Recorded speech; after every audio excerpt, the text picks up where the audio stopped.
Whether as part of an assignment or individual study, students can complete practice through a Flexbook 2.0 or as a one-off concept.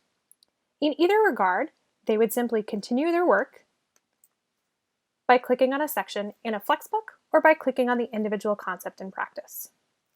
When they get to a Flexbook, they can continue their practice, the bottom right if they've already started, and you can see any practice they've done already. This is the student view, but you would get the same report as a teacher if you assign this to a student. Let's go ahead and keep practicing for a second. It opens up the practice that you have here. It says write this polynomial in standard form. If I get it correct, I can check it and move on. If a student starts guessing, however, and getting incorrect answers, they'll get a chance to try again, or they can check a hint out in the bottom right. And as they work, you'll see their skill level moving up and down.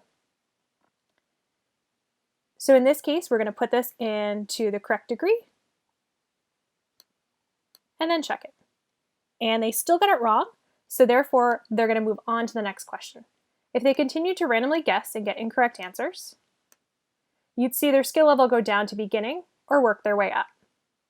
If they continue to struggle, we would even stop them and allow them to see a recommendation such as a video, an interactive, or practice.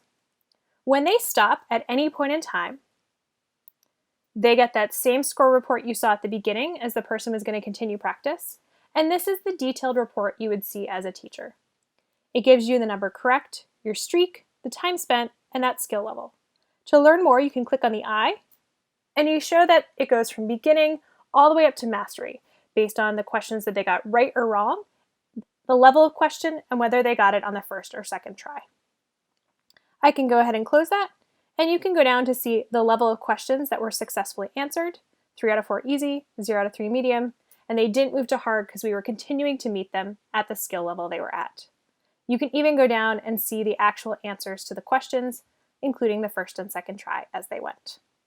So that's a quick overview of practice and the score and skill level that go with it.